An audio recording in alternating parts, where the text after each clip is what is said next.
Hare Krishna, boa noite.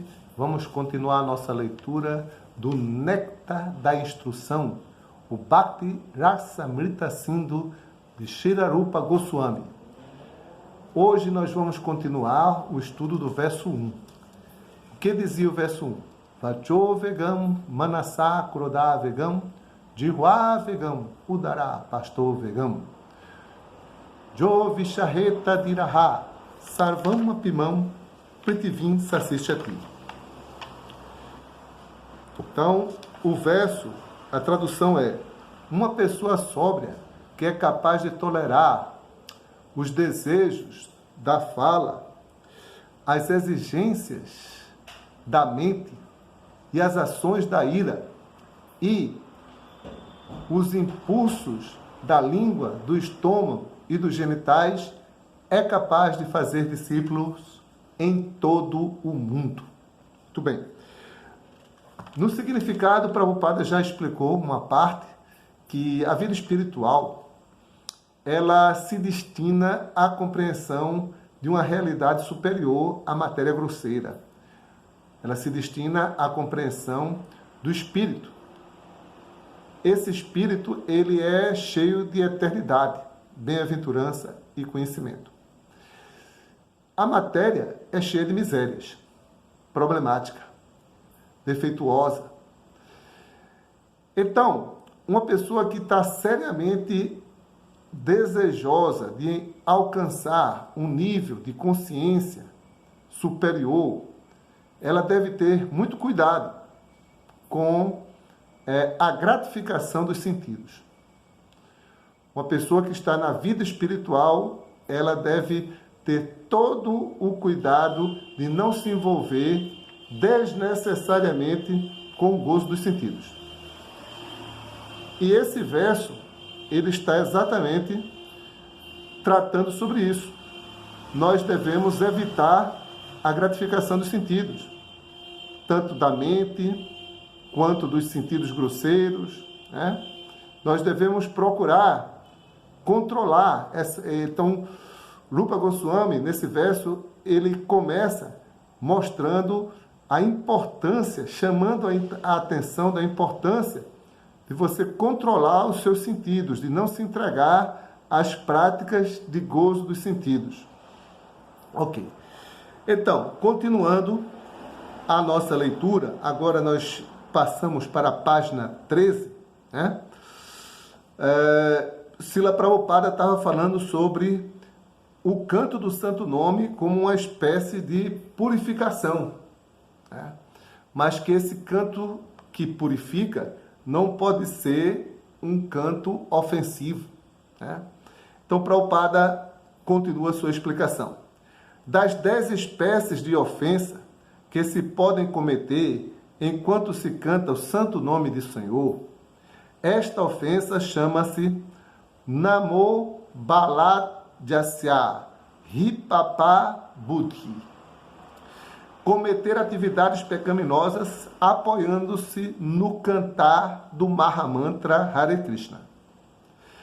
Da mesma maneira, certos cristãos vão à igreja confessar seus pecados, julgando que o fato de confessarem seus pecados perante um padre e executarem alguma penitência os aliviará dos resultados de seus pecados semanais. Logo que acaba o sábado e vem o domingo, eles começam suas atividades pecaminosas outra vez, esperando serem perdoados no próximo sábado. Esta classe de prayashtita, ou expiação, é condenada por Parikshit Maharaj, o rei mais inteligente de sua época. Shukadeva Goswami, igualmente inteligente, como convém ao mestre espiritual de Maharaja Parikshit, respondeu ao rei e confirmou ser correta sua declaração a respeito da expiação. Não se pode neutralizar uma atividade pecaminosa com uma atividade piedosa. Desse modo, a real prayasthita, expiação, é o despertar de nossa consciência adormecida de Krishna. Então aqui temos assim um dos pilares da nossa filosofia da consciência de Krishna. Vemos às vezes que alguns grupos religiosos, eles pensam que eu cometi atividades pecaminosas e por isso eu vou ter que sofrer de alguma maneira. Então, para evitar esse sofrimento, para evitar esses incômodos que vão vir das reações pecaminosas, negativas que fizemos, às vezes eles pensam, eu devo fazer alguma caridade, eu devo distribuir assim presentes, agradar as pessoas, abrir escolas, asilos, orfanatos, trabalhar para o bem dos outros. Sim, todas essas coisas são boas e elas trazem reações boas, mas elas não neutralizam as atividades pecaminosas. Você vai gozar as atividades boas que você fizer, mas vai ter que sofrer pelas atividades más que você executar. Então é necessário um desenvolvimento mais profundo da atividade em si. Então no Bhagavad Gita, Krishna fala o que é karma, o que é akarma, o que é vikarma. Então, o karma é a reação às nossas atividades. O vikarma é a reação às nossas atividades pecaminosas. São as reações ruins. E o akarma é não ter nenhuma reação. Para não ter nenhuma reação, você tem que agir em consciência de Krishna. Você tem que estar situado na posição espiritual, entendendo que você não é este corpo material, que você é uma alma espiritual, que esse corpo material é apenas uma máquina que você utiliza para cumprir certos propósitos. Mas, além disso, você tem que entender que você, como alma espiritual, como centelha espiritual, você faz parte da natureza espiritual suprema. Ou seja, você é uma parte de Krishna. E todas as suas atividades, e todos os seus pensamentos, todas as suas ações, todas as suas caridades, tudo o que você fizer deve ser feito para serviço a Krishna, para servir a Krishna, para o prazer de Krishna. E estando situado dessa maneira, você está situado em consciência de Krishna. E essa consciência de Krishna é que o fator purificante tanto das atividades kármicas como vicármicas, tanto das atividades boas quanto das atividades más. Elas são purificadas através do desenvolvimento de uma inteligência voltada para o serviço devocional a Krishna. Então, o nosso trabalho é um trabalho interior. Nós não precisamos mudar nossas atividades.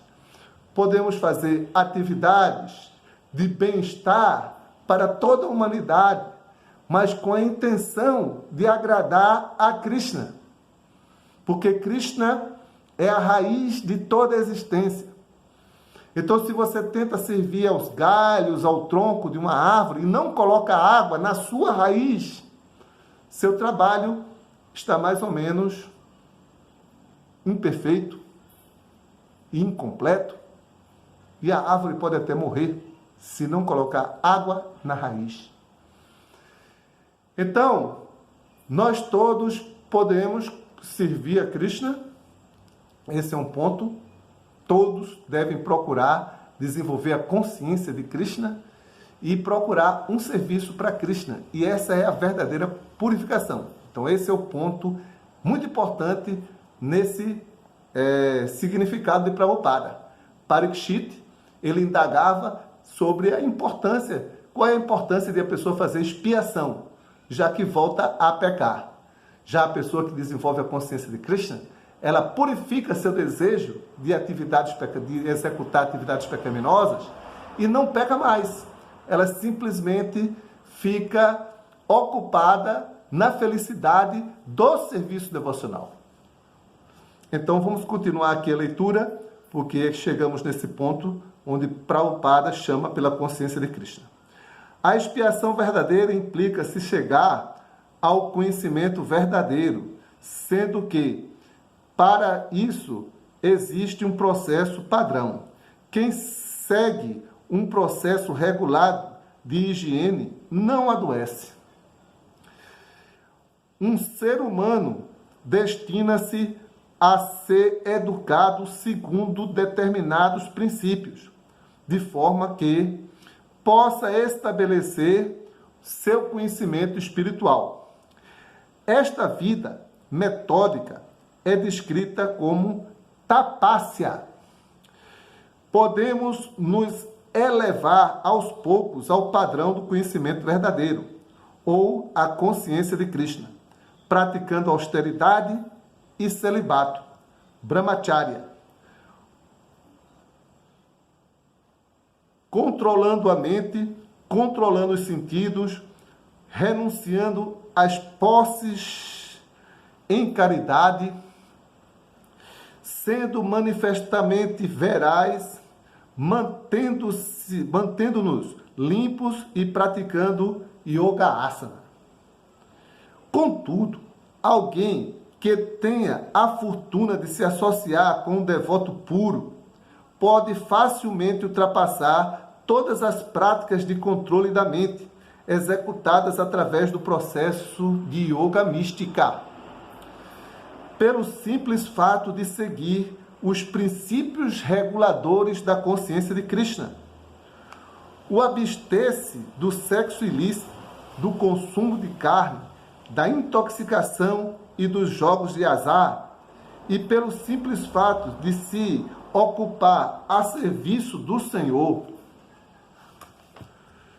Supremo, sob a orientação de um mestre espiritual genuíno, este processo fácil está sendo recomendado por Srila Rupa Goswami. Então, Srila Rupa Goswami, ele coloca que nós devemos controlar nossa mente. Vacho vegam, manasá krodha vegam. Como é que nós vamos controlar manasá, a mente? Nós vamos controlar nossa mente ocupando nossa mente no serviço a Krishna. Nós podemos ocupar nossa mente cantando o mantra Hare Krishna. Podemos ocupar nossa mente ouvindo o mantra Hare Krishna. Podemos ocupar a nossa mente limpando o templo de Krishna, cozinhando para Krishna, fazendo uma série de atividades para Krishna. E assim nós teremos uma mente controlada. Se você serve alguém, automaticamente ou naturalmente, você vai pensar nessa pessoa. Se alguém, por exemplo, se você tem afinidade por um rapaz, você é uma moça, tem uma afinidade por um rapaz, então você serve de alguma maneira a ele. E aí aumenta seu apego. Da mesma forma, um rapaz que serve a moça também aumenta seu apego. Então, o pai que serve o filho que serve o pai. Então, amor é um estado mental que requer uma prática. Então, dentro da consciência de Krishna, nós temos práticas devocionais. E essas práticas devocionais, né? Fazer arte para Krishna, cozinhar para Krishna, fazer guirlanda para Krishna, essas práticas devocionais, elas despertam no candidato o amor por Krishna. Então, aí vamos parar por aqui. Lemos a página 13, Na próxima aula, amanhã, vamos ler a página 14 para desfrutar cada vez mais desse néctar da instrução Upadeshamrita. Muito obrigado. Hare Krishna.